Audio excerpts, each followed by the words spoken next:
भारत में कौशल विकास और नियोजिता की स्थिति। कौशल विकास और उद्यमिता मंत्रालय के अनुसार भारत में कुल कार्यबल का मात्रा 23% प्रशिक्षण कार्यबल के रूप में दिखाई देता है। इस प्रशिक्षण कार्यबल का 55% हिस्सा स्वरोजगार में केंद्रित है। भारत में 93% कार्यबल असंगठित क्षेत्र में कार्यरत और मात्र 7% संगठित क्षेत्र में कार्यरत है। जिसे अंतर्राष्ट्रीय श्रम संगठन के अनुसार भारत में श्रम नियोजन निम्न रूप से नजर आता है। अकुशल श्रम 20%, अर्ध कुशल श्रम 60%, कुशल श्रम 20%।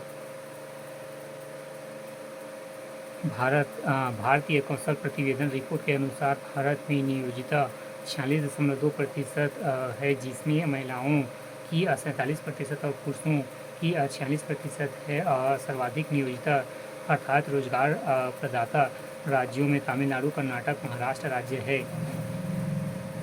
भारत में सर्वाधिक नियोजिता वाले पाठ्यक्रम MBA 54%, BE BTech 49%, BA BCom 47% और सर्वाधिक नियोजन देने वाले क्षेत्र बैंकिंग एवं फाइनेंस सेक्टर का है। भारत के जनसांख्यिकीय लाभांश का दोहन करने और आर्थिक विकास को बढ़ावा देने के लिए एक बहुआयामी दृष्टिकोण आवश्यक है। इसी संदर्भ में नियोजिता संवर्धन हेतु विभिन्न सुझाव दिए जा सकते हैं, जैसे रोजगार हेतु संस्थागत समर्थन को सुदृढ़ करना एवं सरकारी निजी संस्थानों को श्रम गहन होने की आवश्यकता। उद्योग, अकादमिक एवं जगत के संबंधों को मजबूत करना। उद्योगों की आवश्यकता अनुरूप शिक्षा प्रदान की जानी चाहिए। कौशल विकास प्रयासों के लिए भारत को निम्न उभरते क्षेत्रों की प्राथमिकता देनी चाहिए। नवीनकरण ऊर्जा और हरित प्रौद्योगिकियाँ, इलेक्ट्रिक वाहन और ऑटोमोबाइल, जीनोमिक्स और बायो इन्फॉर्मेटिक्स, साइबर सुरक्षा के विभिन्न क्षेत्र, AI और मशीन लर्निंग, जैव प्रौद्योगिकी और औषधि विज्ञान, अंतरिक्ष प्रौद्योगिकी और उपग्रह संचार, साइबर फोरेंसिक का क्षेत्र।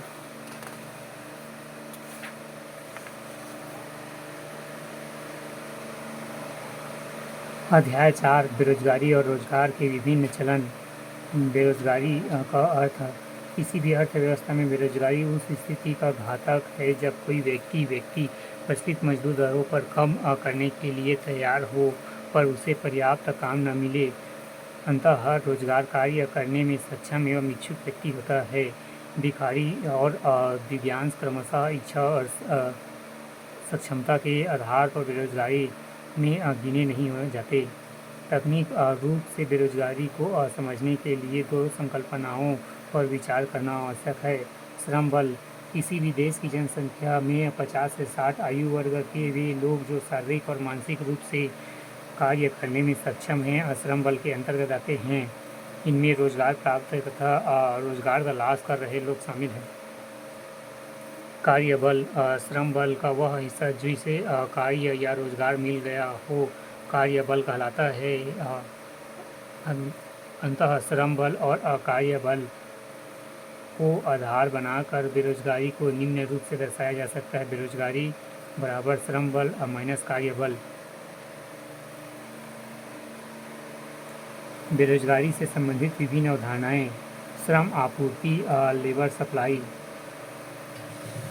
यहाँ उपलब्ध मानव दिवसों को प्रदर्शित करता है जब कर्मी प्रचलित पारिश्रमिक दरों पर श्रम देने के लिए इच्छुक होता है और श्रमिकों की संख्या स्थिर होने पर श्रम आपूर्ति घट सकती है। श्रम बल लेबर फोर्स।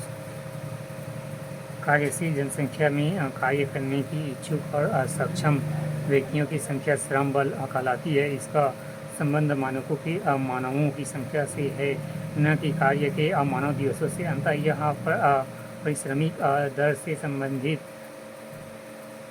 संबंधित नहीं है। श्रम बल भागीदारी दर LFPR labour force participation ratio के अंतर्गत इसे दर्शाया जाता है। कार्यबल वर्क फोर्स। कार्यशील जनसंख्या में श्रम बल का वह हिस्सा जो जिसे कार्य मिल गया, अर्थात जो वास्तव में कार्यशील है एवं कार्यबल कहलाता है। अंतः श्रम बल का वह हिस्सा जो कार्य करने का इच्छुक हो लेकिन उसे कार्य नहीं मिल रहा, कार्यबल में शामिल नहीं किया जा सकता। WFR वर्कफोर्स पार्टीशन रेशियो के द्वारा दर्शाते हैं। बेरोजगारी दर एम्प्लॉयमेंट रेट, यह कुशल श्रम वर्ग में बेरोजगार व्यक्तियों के अनुरूप को दर्शाता है। किसी राष्ट्र में बेरोजगारी की संख्या प्राप्त करने के लिए श्रम वर्ग में कार्य बल को घटाया जाता है और बेरोजगारी दर की गणना